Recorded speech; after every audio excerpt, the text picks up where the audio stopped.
अपनी लाइफ अच्छे से एंजॉय कर रहे होंगे हम तीनों की तरह। आज एक और वीडियो और उसका टाइटल है जी India will become next export king, Indian export in Hindi knowledge India, knowledge India Hindi लदा इन हिंदी। बाकी ये है कि ओरिजिनल वीडियो का लिंक डिस्क्रिप्शन में मौजूद है, लाजमी इनको भी सपोर्ट करें, हमें भी सपोर्ट करें। मेरा नाम है राना मोहम्मद रफीक, मेरे साथ है Nadeem Iqbal, Iqbal. So guys let's start. स्वागत है दोस्तों आपका नॉलेज इंडिया में।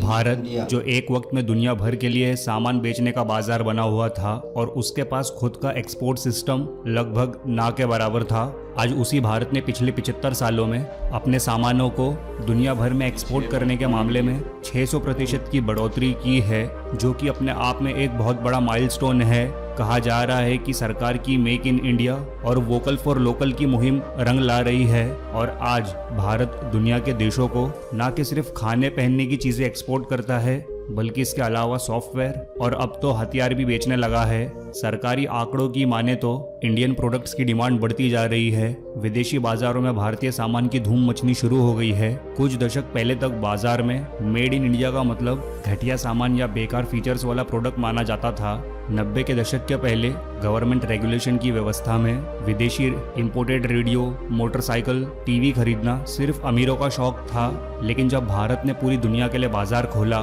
तो इस आंधी में भारत में बनने वाला सामान विदेशी चमक धमक के सामने फीका पड़ता चला गया और देखते ही देखते भारतीय बाजारों में विदेशी सामानों की भरमार हो गई। खासकर इलेक्ट्रॉनिक सामानों के लिए तो पूरा देश अमेरिका पर डिपेंड हो गया था और उसके बाद फिर भारतीय बाजार को अपने चंगुल में लिया चीन ने, जिसके सस्ते और एक से बढ़कर एक फीचर वाले सामानों को लोगों ने खूब खरीदा और अब तो ये विदेशी सामान गरीब लोगों तक भी पहुंच गया था। और आज भी कहीं ना कहीं भारत के लोग चीन के सामान पर डिपेंड करते ही है, जिसमें सबसे बड़ा सेक्टर तो मोबाइल फोन का ही है।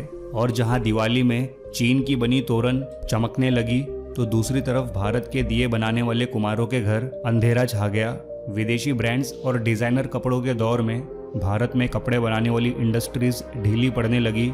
हथियारों के बाजार में तो भारत शुरू से ही दूसरे देशों पर निर्भर था। रशिया, अमेरिका और फ्रांस के दिए गए टैंक्स, फाइटर जेट्स और बंदूकों पर भारत की पूरी मिलिट्री डिपेंड करती थी। लेकिन अब ऐसा लग रहा है कि वक्त बदल रहा है।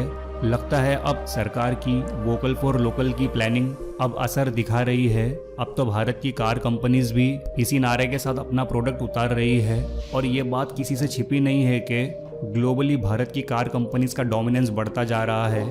इसके साथ ही आम भारतीय इंपोर्टेड यानी कि विदेशी ब्रांडेड टैग वाली चीज़ें खरीद कर गर्व महसूस करते थे, अब वो भी vocal for local Indian industries की अहमियत समझ रहे हैं। इसका नतीजा ये है कि आत्मनिर्भर भारत का मंत्र देकर देश अब आगे बढ़ चला है और सबसे ज़्यादा रोजगार देने वाला मैन्युफैक्चरिंग सेक्टर भी अब मजबूत हो रहा है। ये बात किसी से छिपी नहीं है कि भारत के सामने अब सबसे बड़ी समस्या आने वाले वक्त में बढ़ती जनसंख्या की होने वाली है। ऐसे में अगर भारत का मैन्युफैक्चरिंग सेक्टर स्ट्रॉन्ग और मॉडर्न नहीं हुआ तो ये जनसंख्या भारत की इकोनॉमी को उधारी में पहुंचा सकती है। जैसा कि इससे पहले जब भारत सिर्फ अपने सर्विस सेक्टर को मजबूत करता रह गया था और आज जनसंख्या के कारण ही देश में सर्विस सेक्टर की जॉब्स में ही इतनी कमी है, लेकिन अब जब भारत में आईफोन तक खुद को मैन्युफैक्चर करवाने आ रहा है तो अब आप समझ लीजिए अब इस सेक्टर ने भी रफ्तार पकड़ ली है और इसी वजह से भारत के एक्सपोर्ट में बढ़ोतरी हो रही है। लेकिन ये तस्वीर आखिर बदली कैसे, इसके पीछे भी एक पूरा लॉजिक समझा जा सकता है। दरअसल 1991 में जब भारत ने लिबरल इकोनॉमी की ओर कदम बढ़ाए तो ये मान लिया गया था कि भारतीय बाजार में भारत में ही बनी चीज़ों की कोई जगह अब नहीं बची है। कुछ दशकों तक तो ये ठीक लगा, लेकिन जब भारत में ही व्यापार करके विदेशी कंपनियां मुनाफा कमाने लगी और देश का पैसा बाहर जाने लगा तो भारत को आत्मनिर्भरता की याद आई कि दोस्त अब वक्त है कि लोगों को अपने यहाँ इनवाइट करने की जगह खुद भी मैन्युफैक्चरिंग की कमान संभाली जाए। इसलिए साल 2014 में आई नई गवर्नमेंट ने मेक इन इंडिया का नारा दिया, जिसका मतलब था भारत में ही सामान बने, जिसे बल्कि भारत में ही नहीं विदेशों में भी बेचा जाए। लेकिन सबसे पहले ये ज़रूरी था कि इन प्रोडक्ट्स को भारत का बाजार उपलब्ध कराया जाए। इसलिए तभी से नई गवर्नमेंट ने इस मुहिम को सबसे आगे करके काम किया और बीते 8 सालों में इस दिशा में काम भी हुआ है, जिसका एग्जाम्पल बहुत सारे स्वदेशी products Vande Bharat express, RRTS trains, aircraft carrier ships, vaccines, medicines और सॉफ्टवेयर जैसी चीज़ें भारत में बड़े पैमाने पर बननी शुरू हो चुकी है।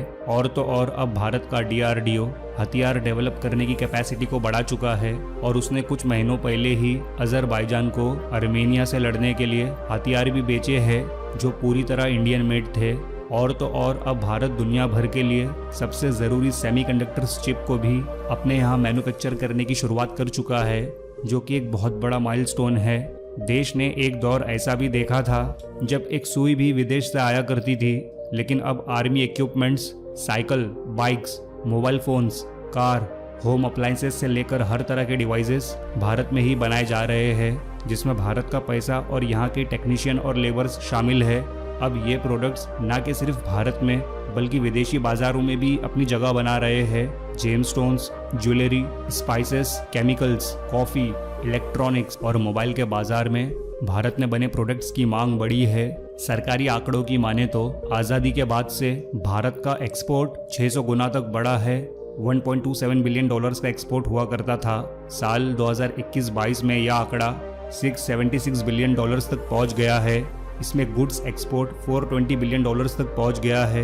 एग्रीकल्चरल एक्सपोर्ट 50 बिलियन डॉलर्स तक पहुंच गया है। और सबसे ज़्यादा चौंकाने वाली खबर तो ऑटोमोबाइल सेक्टर से आ रही है, क्योंकि अब जर्मनी को पीछे छोड़कर भारत अब दुनिया भर में चौथा सबसे बड़ा ऑटोमोबाइल मार्केट बन गया है। साल 2021 में भारत ने 37.6 लाख व्हीकल्स बेचे, तो इस साल जर्मनी ने भारत से कम सिर्फ 29.7 लाख व्हीकल्स बेचे थे। एक और इंटरेस्टिंग फैक्ट पर नज़र डालें तो भारत अब दुनिया भर में सबसे बड़ा शुगर एक्सपोर्टर और कंज्यूमर दोनों बन गया है। भारत में बनी चीनी का एक्सपोर्ट पिछले 8 सालों से 906% तक बढ़ गया है। साल 2013-14 में भारत ने 1788 करोड़ की चीनी विदेशी मार्केट में बेची थी, लेकिन इस फाइनेंशियल ईयर में अब तक भारत ने 17,987 करोड़ रुपए की चीनी एक्सपोर्ट कर चुका है, जो कि अपने आप में ही बहुत बड़ा रिकॉर्ड है। एक और ऐसा प्रोडक्ट है जिसने अपना डिमांड ग्लोबल मार्केट्स में बढ़ाया है, और वो प्रोडक्ट है खादी। बीते 8 सालों में अब खादी एक नया ब्रांड बनकर उभरा है। साल 2014 से इसके उत्पादन में, बिक्री में 4 गुने से भी ज़्यादा की बिक्री हुई है। पहली बार ऐसा हुआ है कि ग्राम उद्योग का कारोबार 1 लाख करोड़ रुपए से भी ज़्यादा का हो गया है, और यह आंकड़ा FMCG सेक्टर को भी पीछे छोड़ चुका है। खादी के बाद बात चावल की करें तो पूरी दुनिया में भारत अब दूसरा सबसे बड़ा चावल का उत्पादक बन चुका है। डेटा के हिसाब से अगर बात करें तो साल 2021-22 में 1303 लाख टन चावल का उत्पादन हुआ है, जो कि अपने आप में ही एक बहुत बड़ा नंबर है। अब अगर डिफेंस सेक्टर की बात करें तो यहाँ पर भी भारत हमेशा से दूसरों पर निर्भर रहा है।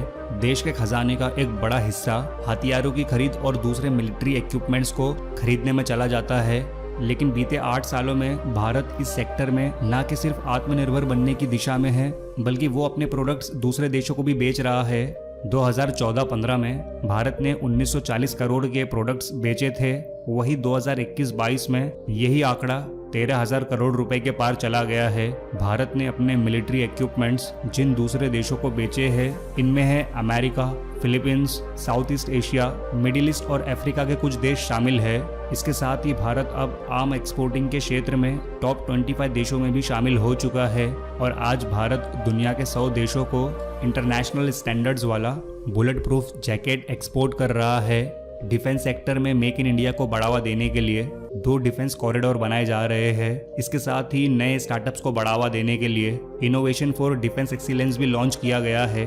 साथ ही 300 प्रोडक्ट्स को विदेशी देशों से खरीदने पर पूरी तरीके से प्रतिबंध लगा दिया गया है। बात अगर अब शहद की करें तो हनी एक्सपोर्ट में बीते 8 सालों में 257% की बढ़ोतरी हुई है। 2013-14 में भारत ने 194 करोड़ रुपीस का शहद एक्सपोर्ट किया था। वही साल 2022-23 में अब तक भारत 692 करोड़ का शहद एक्सपोर्ट कर चुका है। अब आखिर में फार्मास्यूटिकल सेक्टर पर बात करते हैं। फार्मास्यूटिकल सेक्टर में भारत तीसरा सबसे बड़ा देश है। पूरी दुनिया में टोटल एक्सपोर्टिंग का 20% भारत से होता है, और तो और सर्विकल कैंसर का पहला टीका भारत में ही विकसित किया गया है। इसी तरह कोरोना वैक्सीन के डेवलपमेंट में भारत ने सबसे बड़ी भूमिका निभाई थी। अगर डेटा पर नज़र डालें तो साल 2013-14 में 26,184 करोड़ का एक्सपोर्ट हुआ था, लेकिन साल 2022-23 में 64,320 करोड़ का एक्सपोर्ट हो चुका है। इन सेक्टर्स के अलावा और भी बहुत सारे ऐसे सेक्टर्स हैं जहां एक्सपोर्ट के मामले में भारत ने बहुत तरक्की की है, जैसे कि टेक्सटाइल, भारत में बनने वाले खिलौने। इस तरह से देखें तो महज कुछ सालों में ही भारत ने दुनिया को ये समझा दिया है आने वाले समय में हर प्रोडक्ट पर मेड इन इंडिया लिखा होगा। तो दोस्तों, आपको क्या लगता है, जिस रफ्तार से भारत दौड़ रहा है क्या इसी रफ्तार से आगे भी दौड़ता रहेगा? इस बारे में आपकी क्या राय है नीचे कमेंट सेक्शन में ज़रूर बताएं। और ये वीडियो अच्छा लगा हो तो लाइक ज़रूर करें और अपने दोस्तों के साथ भी शेयर ज़रूर करना। और अगर इस चैनल पर पहली बार आए हो तो सब्सक्राइब करके बेल आइकन को दबाकर ऑल ज़रूर करें, ऐसी ही नॉलेजेबल और इन्फॉर्मेटिव वीडियोस की नोटिफिकेशंस पहले पाने के लिए। तो मिलते हैं नेक्स्ट वीडियो में एक नए टॉपिक के साथ, तब तक ध्यान रखिए अपना। जय हिंद, जय भारत। वीडियो तो बहुत ज़बरदस्त है, देख के पता चलता है कि तरक्की तो वाकई हो रही है इंडिया में। हर किस्म की मतलब मशीनरी लग रही है, हर किस्म की चीज़ों पे मतलब जो भी पूरी दुनिया में सेल होने वाली चीज़ें हैं ना, वही बन रही हैं इंडिया में। और उसमें भी बड़ी बात यह है कि सेल हो जाती है। जैसे चीनी, इन्होंने बोला कि कितनी चीनी उन्होंने बेच दी है, बड़ी बात है। उसके बाद शहद की बात की है, शहद भी खालस अच्छा होता है तो ही देखो सेल होता है ना। तो हर चीज़ भी बन रही है और वो अच्छी क्वालिटी वाली है, ये बड़ी बात होती है। उसकी क्वालिटी अच्छी है जिसकी वजह से लोग जो है ना उसको ख़रीद रहे हैं। तो ये होता है ना कि मतलब दो नंबरी नहीं है इसमें। फिर वो उनको इंडिया की हर चीज़ जो मेड इन इंडिया बन रही है ना, उस पर यकीन हो गया लोगों को कि ये चीज़ मंगवाएंगे तो ये अच्छी होगी, इसकी क्वालिटी अच्छी होगी और ये लॉन्ग टर्म होगी। तो एक होता है ना, अगर कोई चीज़ आदमी ख़रीदे किसी भी जगह से, हम भी किसी मार्केट से चीज़ ख़रीदते हैं, अगर अच्छी नहीं होती तो दोबारा उस मार्केट में नहीं जाते कि क्वालिटी अच्छी नहीं है, यहाँ ये बोर छोड़ दिया कपड़ा हो, तो यहाँ 100 किस्म के मामलात होते हैं। तो इंडिया की हर चीज़ जो बन रही है ऊपर से सेल भी हो रही है, तो ये बड़ी बात है। उसकी क्वालिटी अच्छी है, ये यकीनी बात है। और उसके बाद जो है आईफोन, वो तो आपको सबको पता है कि वो इंडिया में भी मेड इन इंडिया उस पर भी लिखा जाएगा। तो बड़ी बड़ी कंपनी आ गई हैं और इंडिया मतलब एक सही इन्वेस्टमेंट लोग इस मुल्क में इसीलिए कर रहे हैं कि वो सेफ़ है। तो बड़ी बात होती है, इस पर पक्की बात है। ये अपनी हर चीज़ जो है ना उसको कंट्रोल में इंडिया कर रहा है। जैसे कह लो ना कि कोई मतलब आदमी इधर इनसे मतलब वो नहीं, रिश्वत नहीं मांग सकता। बड़ी बड़ी कंपनी होती है ना, पाकिस्तान में ये बहुत बड़ी प्रॉब्लम है। कोई भी कंपनी खुलती है, कोई भी होता है ना, तो उसको रिश्वत की इतनी डिमांड होती है, वो बेचारा इतना कंपनी की बनाने में लागत आती है तो उसको कई गुना जो है ना उसको रिश्वत भी देनी पड़ती है। तो ये इंडिया में है कि देखो हर चीज़ को कंट्रोल कर रहा है, जिसकी वजह से तरक्की हो रही है। तो हर चीज़ जो है ना, हर आदमी काम कर रहा है ना, जिसकी यही है पता है कि हमारे को हुकूमत सपोर्ट करेगी। अगर वो पाकिस्तान इंडिया में सेल होने वाली चीज़ इंडिया में सेल करवा देगा, हुकूमत हम मदद करेगी। अगर वो आउट ऑफ कंट्री सेल होगी तो वहाँ भी इंडियन लाजम उसको हुकूमत उसको सपोर्ट करेगी, उसकी चीज़ को बाहर भेजेगी। अच्छी क्वालिटी में गई तो दोबारा भी उसकी डिमांड होगी। तो देखो इंडिया ये ना अपना जो है ना बुनियाद मजबूत बनाई है, इसके आगे वो अभी लॉन्ग टर्म, वो बोल रहे थे कि आगे लॉन्ग टर्म चलेगा या नहीं, तो लॉन्ग टर्म तो चलेगा नहीं, इसलिए क्योंकि वो बुनियादें मजबूत अभी मोदी सर ने बना दी हैं। वही 14 से ज़्यादा बात जो है ना 14 की जा रही है, क्योंकि मोदी सर आए हैं ना, तो उसके बाद उन्होंने अपनी हर चीज़ को जो है ना अपने मुल्क में जो बनाने की कोशिश कर रहे हैं। और उसमें के बाद जो बात हुई है वैक्सीन की, कोरोना की जो वैक्सीन भी इंडिया ने बनाई है, और उसके बाद ये कैंसर की जो टीका वो भी इंडिया ने बनाया है। तो ये देखो छोटी सी बात नहीं है, बड़ी बात है। और ये उनके लोगों में पता चल रहा है कितनी नॉलेज है हर चीज़ को। देखो कोई भी चीज़ बनती है तो उसके पीछे बहुत सा मतलब उसके तजर्बात होते हैं जो किए जाते हैं, तो उसके बाद वो चीज़ जो है ना फिर मार्केट में आती है या बाहर सेल कहीं भी होती है। तो ये बड़ी बात है इंडिया की, इंडिया वाकई तरक्की कर रहा है, उसकी बुनियादें मजबूत मोदी सर ने आके बना दी हैं। जो लॉन्ग टर्म ये अभी काम चलेगा तो इंडिया तरक्की करेगा। आई होप ये हम सबको जो है ना इस तरह इंडिया के देखना चाहिए, जैसे इंडिया कर रहा है हमको कॉपी करना चाहिए ऐसी चीज़ को। अच्छी चीज़ है ना, तो बड़ी बात है यार इंडिया की। जी बाकी जी ये 6 महीने पुरानी वीडियो है और काफ़ी चीज़ें जो हैं वो अभी तक तो पूरी हो भी चुकी हैं। और जैसे आईफोन का वो अपना वो स्टोर भी ओपन हुआ है इंडिया में हो चुका तो। और उसके अलावा मेक इन इंडिया जब से शुरू हुआ है, वो मोदी सर आए हैं 2014 में, उनकी हुकूमत आई थी, तो उन्होंने मेक इन इंडिया जो है ना वो इंट्रोड्यूस करवाया था। तो उसके बाद जो है वो बढ़ना शुरू हो गई है अपनी मार्केट में। पहले अपनी इंडियन चीज़ें जो है लेनी शुरू कर दी। उससे पहले उन्होंने बताया भी है वीडियो में पूरा प्रॉपर के पहले सारा कुछ विदेशी आता था, एक सुई तक जो है वो भी दूसरे मुल्क से ही आती थी। इंपोर्ट बहुत ज़्यादा थी, एक्सपोर्ट कोई नहीं थी। तो जब से मोदी सर आए हैं 2014 में मेक इन इंडिया का इंट्रोड्यूस करवाया, तब से जो है वो एक्सपोर्ट होना शुरू हो चुकी हैं। और एक वक्त आएगा कि एक्सपोर्ट इंपोर्ट से बहुत ज़्यादा बढ़ जाएंगी। और जैसे अभी जो है वो इंपोर्ट इसलिए ज़्यादा है क्योंकि ऑयल जो है वो बाहर से मंगवाया जाता है, क्रूड ऑयल जो मंगवाते हैं वो इंपोर्ट होता है तो सारा। तो उसकी वजह से भी इंपोर्ट जो है ना वो बढ़ी हुई है। जब उसके बाद जब इलेक्ट्रिसिटी पे आ जाएगा, बैटरी में लिथियम तो वैसे ही इंडिया से निकल चुका है, तो जब बैटरी पे आ जाएगा सारा कुछ, और तो फिर उसके बाद तेल की कीमत, तेल जो है वो उसकी डिमांड जो है कम हो जाएगी, तो उसके बाद जो है वो इंडिया की इंपोर्ट भी कम हो जाएगी और एक्सपोर्ट ज़्यादा हो जाएगी इंपोर्ट से, तब जो है वो इंडिया और ज़्यादा ऊपर आ जाएगा। और काफ़ी चीज़ों में ये तो हम शुरू से देखते आ रहे हैं, और काफ़ी चीज़ों में जो है वो इंडिया बहुत आगे है, बहुत तरक्की कर चुका है, हर चीज़ को मैन्युफैक्चर कर रहा है। मैं कहता हूँ कि अब देख लें, बाईसाइकिल हो गया, मोटरसाइकिल हो गया, कार जिन पे हम रिएक्शन भी देते रहते हैं, मेडिसन हो गई, हर शोबे में जो है ना वो इंडिया तरक्की कर रहा है। अभी तो पहले तो जितनी भी अपना डिफेंस के लिए रिसला आता था वो भी सारा बाहर से आता था, फ्रांस से, रशिया से, अमेरिका से। तो अभी जो है वो इंडिया अपना बनाना शुरू कर गया और इंडिया बाहर के मुल्कों को भी देना शुरू हो गया है, तो ये बड़ी बात है। और इंपोर्ट इस चीज़ में भी कम हो गई और एक्सपोर्ट बढ़ गई। तो इसी तरह चीनी का इन्होंने बता दिया है, चीनी का और भी बहुत सारी चीज़ें ऐसी हैं, काटन का, तो चावल का, हर एक चीज़ में जो है वो इंडिया जो है तरक्की कर रहा है और इंडिया जो है वो एक्सपोर्ट अपनी बढ़ा रहा है, जिसकी वजह से इंडिया बहुत ऊपर आ रहा है और मैन्युफैक्चरिंग भी कर रहा है। और ये एक ही वजह से हुआ जब ये एक इंट्रोड्यूस करवाया कि मेक इन इंडिया, हमने बनाना है, हमने मेक इन इंडिया करना है सारी चीज़ों को। तो ये जो कह रहे थे कि कंपनी आती है तो यहाँ पर रिश्वत होती है, तो ये होता है वो होता है, तो ये तो ठीक है ना, सिक्योरिटी देनी पड़ती है। उन्होंने बाहर से अगर कंपनी को लगाता है कुछ भी होता है तो उनको सिक्योरिटी देना उस मुल्क का काम होता है। यहाँ पे अगर कोई कंपनी आएगी, यहाँ पे इंसाफ का नाम को नामो निशान तक नहीं है, पता नहीं कितने 100 नंबर पे हमारा मुल्क आ रहा है इंसाफ के नाम पे। तो इंसाफ जो है जब जिस मुल्क में नहीं होगा वहाँ पे कंपनी कैसे आएगी? कोई भी कंपनी आएगी, वो उसको पता है कुछ भी मामला होता है मैं अदालत में जाऊँगा, अगर कंपनी जाती है अदालत में केस लेके, अदालत जो है वो पैसे मांगे वहाँ पे और पैसे लेके केस इन पे उल्टा डाल दे, क्योंकि जहाँ पे इंसाफ नहीं है वहाँ पे कोई आके आपके इन्वेस्ट नहीं करेगा, सीधी सी बात है। जब तक इंसाफ नहीं इस मुल्क में आएगा कोई भी इन्वेस्ट नहीं करेगा। उन्होंने इंसाफ लेके आ रहे हैं ना, इसीलिए इन्वेस्ट हो आ रही है, उसको तहफ़्फ़ुज़ दिया जा रहा है, उसको इंसाफ दिया जा रहा है। टैक्स तो लेते हैं, जाहिर है जब कंपनी आती है टैक्स तो होता है, टैक्स तो ज़रूरी है, उस मुल्क के लिए टैक्स होता है, इसीलिए तो उसको फ़ायदा होता है। टैक्स की बात नहीं है, बात है कि इंसाफ की, इंसाफ नहीं मिलता। रिश्वत, ये रिश्वत खोर जो होते हैं बैठे हुए वो रिश्वत लेते हैं, इंसाफ नहीं ऊपर से मिलता, तो फिर कंपनी को क्यों लगाएगा? पाकिस्तान इसलिए डूब रहा है और पाकिस्तान में इंसाफ होगा तब भी जो आएंगे। पहले होता था, पहले जैसे ये कह रहे हैं आजकल एक और भी चीज़ है कि वहाँ की मार्केट बहुत बड़ी है जी इंडिया की, इसलिए इंडिया में कंपनीज आ रही हैं। तो पहली बात ये है कि मार्केट पहले भी इंडिया की बड़ी थी, लेकिन पहले क्यों नहीं इतनी आ रही थी? सोचने वाली बात है ना, पहले क्यों नहीं आ रही थी? क्योंकि उन्होंने अपना म्यार बनाया है, अभी बना के दिखाया है, इसलिए कंपनीज आ रही हैं।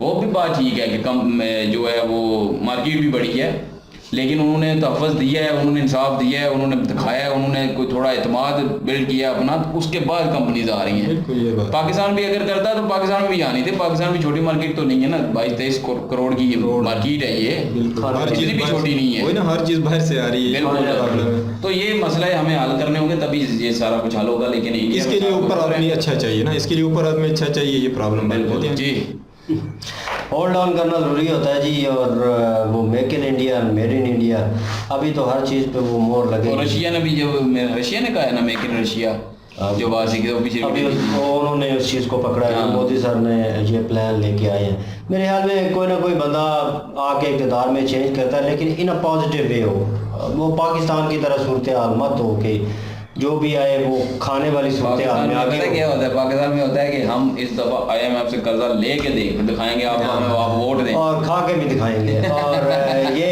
इनका कोई बात ऊपर, ये अजीब मोटिव होता है और ये इसके साथ चलते हैं और इसमें कामयाब भी हैं और बहुत एक्सपीरियंस है इनको।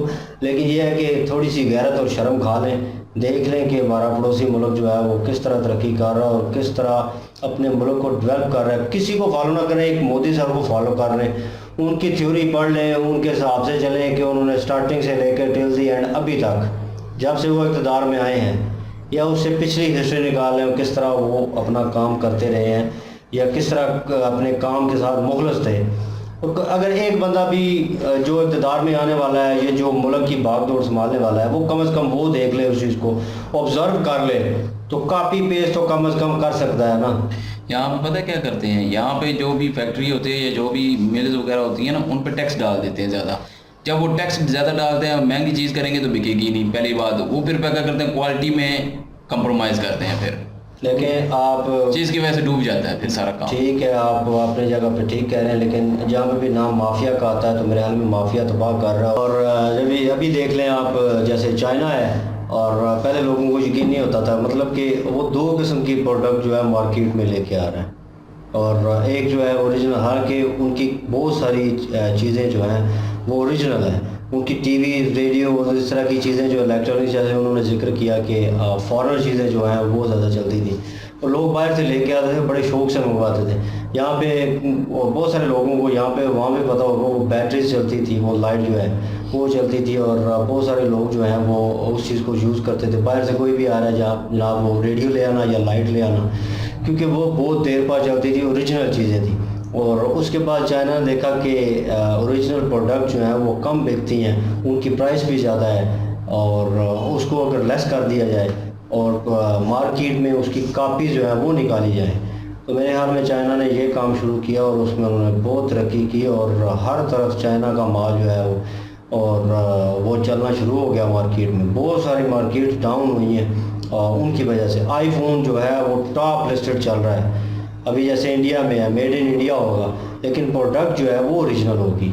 और लेकिन यह है कि चाइनीज़ जो है उन्होंने उनकी कापी निकाल दी, तो उन्होंने भी बाइकआउट किया अपने मुल्क में, और इंडिया भी कोशिश कर रहा है कि उनकी मार्केट को बिल्कुल शट डाउन कर दिया जाए, और वो उसमें कामयाब भी हो रहे हैं, नो डाउट। और उनको उन्होंने बात मेंशन की वीडियो में कि हमारी सिक्योरिटी को भी मसला है, वो भी मसाइल हैं, और मेरे ख्याल में उनको भी रिजॉल्व करना ज़रूरी है। ये भी एक हो सकता है इकदाम हो कि यार उस चीज़ को क्लोज़ किया जाए, ताकि हो सकता है इस तरीके से वो होल्ड कर ले, या जो भी है कन्वर्सेशन वो सुनी जाए, उसको सिक्योरिटी को मसला हो सकता है, उस चीज़ को भी उन्होंने रिजॉल्व किया, उसको भी बीच में मौजू को लेके आए हैं।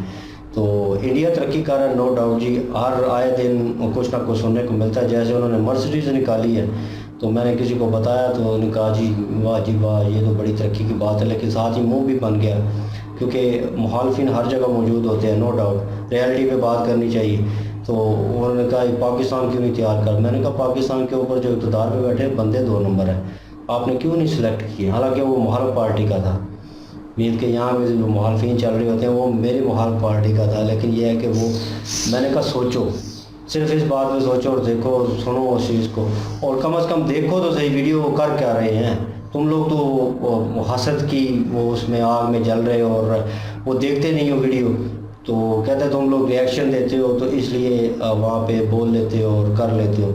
लेकिन हम रियलिटी बेस्ड चीज़ों पे बोलते हैं जो नज़र आ रही है हमारे सामने। अभी हमें नज़र आ रहा है इंडिया तरक्की कर रहा है, हर शोबे में, हर फील्ड में ऊपर जा रहा है, और अभी उन्होंने एक्सपोर्ट अपनी और बढ़ा दी है। और देख रहे हैं 5G का भी उन्होंने वो देख ले किस तरह इंस्टॉल कर रहे हैं, और दूसरे मुल्क जो है वो भी उनसे जनाब राब्ते में हैं, वो उनसे इंस्टॉल करवाना चाह रहे हैं, वो वहाँ पे टेक्नोलॉजी लेके आना चाह रहे हैं, और ये बहुत बड़ी बात है। और ज़बरदस्त वीडियो थी, अच्छी वीडियो थी, इंफॉर्मेशन वाली वीडियो थी, मज़ा आया देख के, एंजॉय किया। आई होप ये वीडियो आप लोगों ने भी एंजॉय की होगी हम लोगों के साथ। अगर एंजॉय की तो प्लीज़ वीडियो को लाइक करें, शेयर करें, हमारे चैनल को सब्सक्राइब करें, और इनकी ओरिजिनल वीडियो की लिंक वो भी डिस्क्रिप्शन में मौजूद होगी, जहाँ विजिट करें, चेक करें, सपोर्ट करें। इंशाल्लाह मिलते हैं नेक्स्ट वीडियो में। अपना ख्याल रखिएगा, दुआ में याद रखिएगा। तब तक के लिए अल्लाह हाफिज़, पीस।